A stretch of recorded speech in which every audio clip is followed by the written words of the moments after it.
The emergency department may seem like a scary place, but for someone who's just been raped, it may be the best way to start recovering. Evidence is key for rape victims seeking justice, and ED nurse manager Jill Harshman knows immediate action is best. One of the most important things not to do is not to change your clothes, not to take a shower.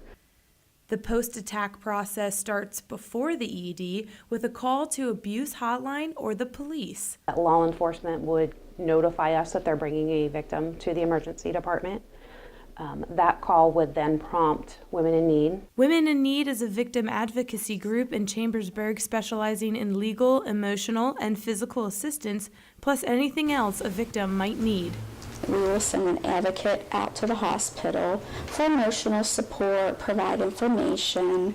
We want to find out specific questions before we actually call in the SART team. A rape kit is administered by the Sexual Assault Response Team, or SART, after Women in Need advocates and detectives speak to the victim.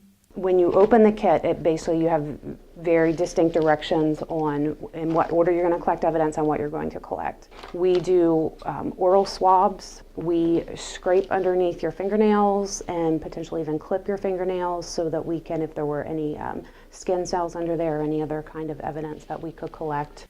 DNA is sent to the lab for testing and used to convict, but there is an expiration date. We only have a 5-day window. About 120 hours to do the evidence collection. So once we're past that window, then we can't go back. Victims of rape need to seek support from their community through organizations like Women in Need.